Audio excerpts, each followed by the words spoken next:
Hello students and welcome back. For today's lecture, we have Module 18, the special dermal puncture procedures. A few reminders before you start watching the video lecture. Number 1, please take down notes. A soft copy of this presentation has been added into your smart kit. Second is listen attentively, avoid unnecessary distraction. And third, give extra attention to info marked with a star. It is a recall question in the board exam. Here are our learning objectives for today.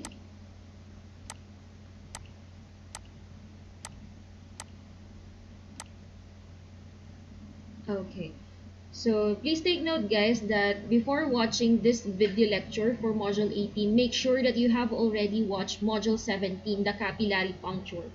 But let me just remind you what is capillary puncture. Capillary blood sampling, also known as capillary puncture or dermal puncture, refers to sampling of blood from a puncture on the finger, the heel, or the earlobe.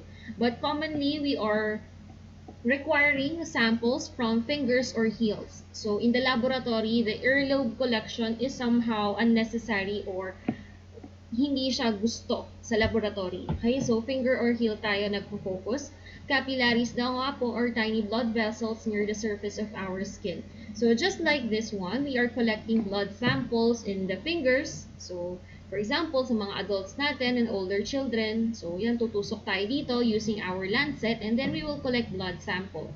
Then for the babies naman or the children under 1 year old, we are preparing the collection from our heel, which is in the medial or lateral side of the heel. So yan, tusok dyan, kukuha ng blood sample.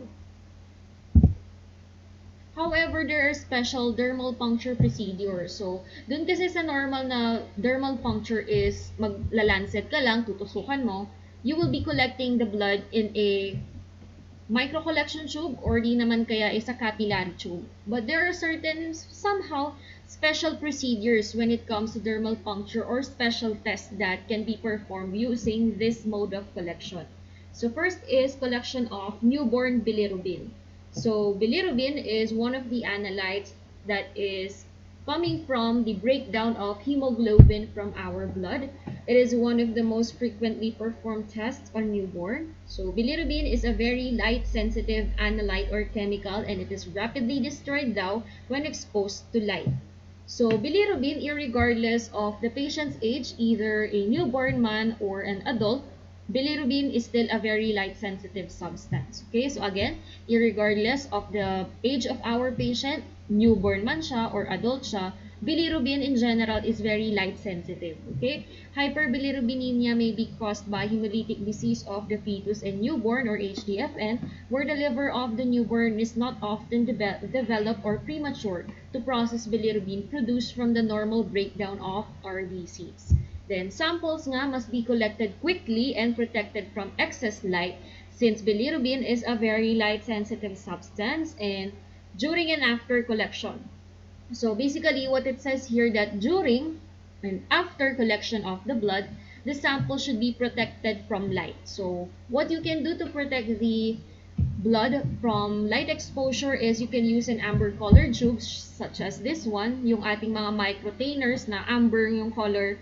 And also, you can wrap the tube with carbon paper, which is what we commonly do inside the laboratory. Like, kunwari ito yung tube nyo, and then merong mga naka-ready na carbon paper yan doon sa phlebotomy area, and then irarap nyo ng carbon paper itong microtainer natin. Ayan. So, when collecting from neonates, please make sure to turn off the UV light. Kasi diba, ang ating mga premature babies, minsan pinapailawan sila ng UV. And yung UV light na yun, of course, since ilaw yun, it can affect the bilirubin. Kasi nga, si bilirubin, take note, is a very light-sensitive substance. That's why, again, if you will be collecting bilirubin, either for a newborn or an adult, please make sure that your sample will be protected from light. So, what you can do nga is you can do use a amber color tubes, such as this one, or you can wrap the tube with carbon paper. So, bilirubin. Bilirubin actually causes a condition known as jaundice. Newborn jaundice occurs when a baby has a high level of bilirubin in their blood. Bilirubin is a yellow substance that the body creates when it replaces old red blood cells or yung RBC breakdown inside the body. The liver helps break down the substance so it can be removed from the body in the stool. And if ever nga na premature yung liver ng ating baby, hindi matutulungan ng liver na to na i-break down yung substance na bilirubin. Kaya nangyayari, nag-accumulate siya sa loob ng katawan ng ating baby. Hence, nagkakaroon ng jaundice or yung parang yellowing of the skin, the eyes, or yung buong katawan pwede ring manilaw. So here is nga a good example or differentiation. For example, this is the skin of a healthy baby and the baby with jaundice is naninilaw sila. At ang reason nga ng paninilaw na yon is due to accumulation of bilirubin in the blood. Aside from jaundice, there is also a condition known as kernicterus, but please take note that there is a major difference of jaundice and kernicterus. As mentioned kanina, jaundice is yellowing of the skin or yellowing of the eyes or the sclera. This is due to excess bilirubin in the blood. Okay, so in the blood. The danger of kernicterus is a certainty in bilirubin levels exceeding 20 mg per deciliter or more than 20 mg per deciliter. The major differences of jaundice and kernicterus is, when it comes to jaundice, nasa blood pa lang natin yung excess bilirubin. But when we say that the patient is experiencing kernicterus, this is bilirubin moves from the bloodstream into the brain tissue. And presence of bilirubin in the brain tissue is not normal. And this can only happen if the bilirubin levels in our blood exceeded 20 mg per deciliter. Newborn screening. Newborn screening test is the process of collecting a few drops of blood from the newborn onto an appropriate collection cord and performing biochemical testing to determine if the newborn has hereditary condition. Newborn screening test, ang ginagawa rito is, kunwari ito yung paa ni baby, so magpa-perform ka ng dermal puncture dun sa heel niya, and that blood will be blotted onto an appropriate collection cord or testing cord. So ito yung cord. So, ang gagawin mo dyan, tutulong mo yung blood or drop of blood dito sa mga bilog. That is how you will perform the newborn screening collection. And again, this newborn screening test is to determine or to help determine if the baby actually has hereditary conditions or yung mga conditions na namamana. The blood is drawn or collected after the 24th hour of the newborn's life. So, basically, the next day after niyang ipangalak, si medtech or si nurse will be collecting sample for newborn screening. Again, this is done 24 hours after birth to within 3 days. So 1 to 3 days after birth, pwede nyo i-perform ang newborn screening. However, if the newborn, for example, is in the ICU or neonatal ICU, intensive care unit, for whatever reason, we can actually collect the newborn screening test within 7 days. And since class, let me just specify this, since this is a newborn screening test lang, this is non-diagnostic or hindi siya yung ginagamit as a diagnostic test. It is just for screening lang, kumbaga. For it requires a series of follow-up tests to verify abnormal results. Like, if ever nasa newborn screening test, na-determine na merong somehow abnormality si baby, kailangan pa pong mag-perform ng diagnostic or confirmatory test. Okay? So, hindi ito yung definite na, ito na agad. Kailangan pang i-confirm for additional testing. Some of the other procedures are done to the newborn within 2 weeks of birth. But for this one, yung for the capillary puncture or the dermal puncture using the test cards, dito yung dates na yan. Yung 24 hours to 72 hours after birth. So, ayan nga, for example, so, dito, di ba, tutusok tayo dito sa heels ni baby in the medial or the lateral side, that's appropriate. Then, yung drop of blood na yan, i-drop nyo dito sa ating mga testing cord or yung mga holes sa testing cord. So, may parang bilog dyan or parang marking, then, doon yung ilalagay yung drop of blood ni baby. And here in the Philippines, the newborn screening test is actually mandatory, and the law that governs the newborn screening test is RA 9288. I repeat, RA 9288 is the Newborn Screening Act here in the Philippines. So the newborn screening test is mandatory for all of the babies na papanganak. Okay? So hindi pwedeng hindi ka mag-newborn screening test. So again, that is RA 9288, the Newborn Screening Act. Ang isa sa mga pinakatinatandaan ko dito, since maraming laws kayong kailangang aralin during the medical technology law na subject nyo, the RA 9288, ganito siya. So, yung word na screening, S-C-R-E-E-N-I-N-G, consists of 9 letters. Yan, dalawa. 9. Diba yung word na screening, 9 letters yan, 9. Tapos, yung dalawang 8, mukha silang baby or newborn. Ayan, ginawa natin ng mga ganyan. Then, again, screening, 9 letters, dalawang newborn, at yung number 8, mukhang newborn sila or mukhang baby sila. Kasi pag dinawingan. And by the way, credits to Miss Criza Almond for this RA9288 Newborn Screening Act way of memorizing. And also, under RA9288, there is actually diseases that needs to be tested. At ito yung mga required. Ito yung tinatandaan namin para makabisado nyo yung mga diseases na tinetest under the Newborn Screening Act or RA9288. So, we have here, magsisigala, din naman, pak sila. Okay, yan. Magsisigala din naman. Yan, PKU sila. At ano-ano yan, ma'am? Yung mga naka-capital letter, ito yung mga diseases na pina-perform under the newborn screening test according to RA 9288. So, let's start with letter M. M as in maple syrup urine disease or MSUD. Then letter G, we have the G6PD deficiency. We also have congenital hypothyroidism. So, yun yung unang letter C. The second letter C, we have congenital adrenal hyperplasia. Yung gala is the galactosemia. And then, itong word na to, PKU, is phenylketonuria. So, again, what are the diseases or conditions that is being tested under the RA 9288? We have magsisigala din naman, PKU sila. So we have maple syrup urine disease for the letter M. Letter G again is G6PD deficiency. Letter C first is congenital hypothyroidism. The second letter C, we have the congenital adrenal hyperplasia. Gala for the galactosemia. And yung PACU or PKU, we have phenylketonuria. So these are the diseases that is being tested for our babies every time na for newborn screening test sila. However, there are invalid samples for newborn screening test. Diba ito yung sample natin kay newborn screening. Ayan. Yung may test card, magda-drop of blood ka. However, there are certain circumstances na maski yung sa test card sample will not be appropriate for testing. So, here are the few examples. So, for example, quantity insufficient for testing. Like, yung filter paper is removed before blood has completely filled circle or before blood has soaked through the other side. So, kinulang yung blood doon sa test card. So, quantity insufficient yun at it's not appropriate for testing.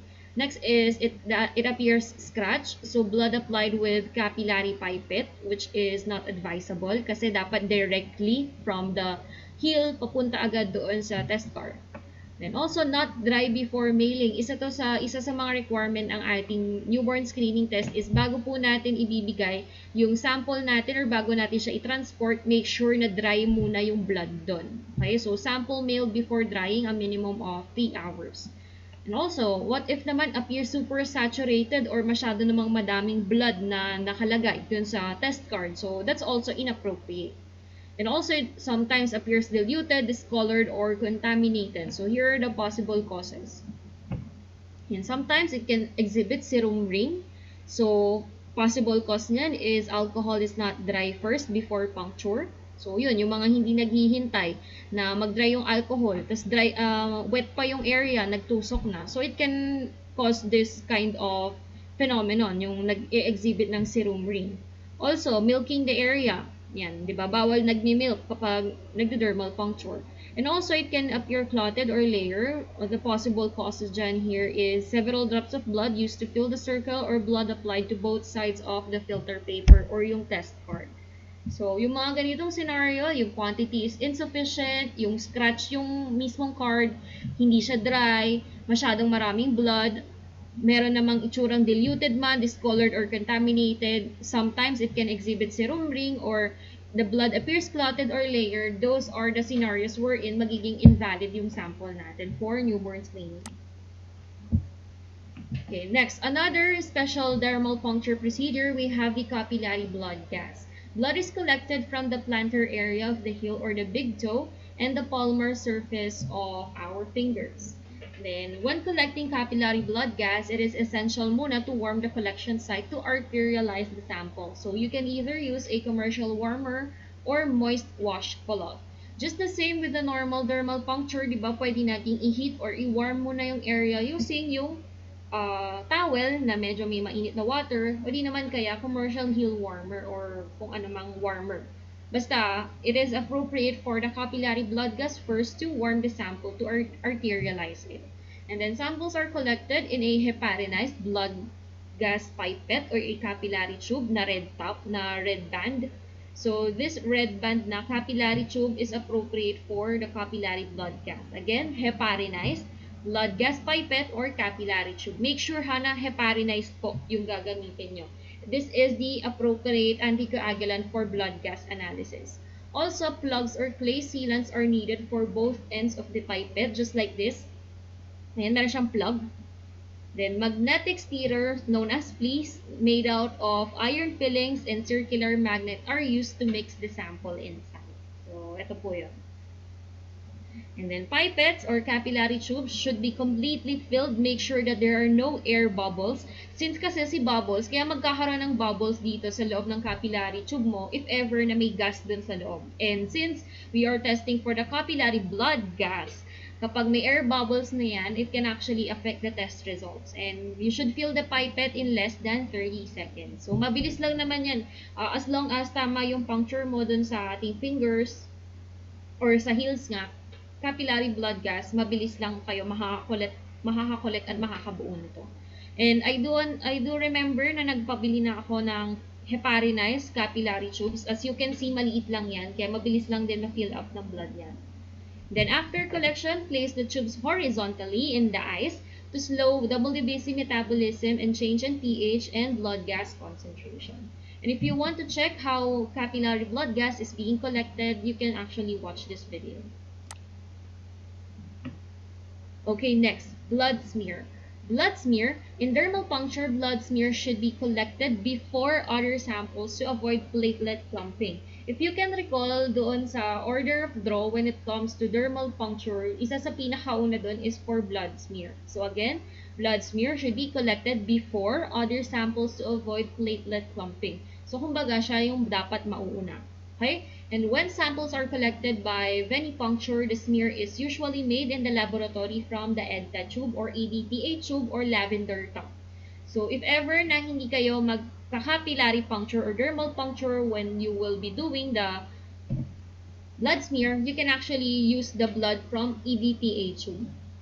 Kasi isa sa mga ano yan, lalo na kung bago pa lang kayo gagawa ng blood smear, you are prone to errors. And kailangan marami kayong blood para makapag-practice kayo ng makapag-practice. So what I can suggest, if you are just practicing for our blood smear, use blood from EDTA tube coming from venipuncture para madami. But please take note that when you are using EDTA tube or from yung lavender top, the blood smear should be made within 1 hour of collection to avoid cell distortion. So, dapat within 1 hour after mo makolect yung blood, then you will input it in the EDTA tube. Dapat within 1 hour nakagawa ka na ng blood smear. Because again, after 1 hour, if you haven't performed the blood smear from the EDTA tube, it can cause cell distortion.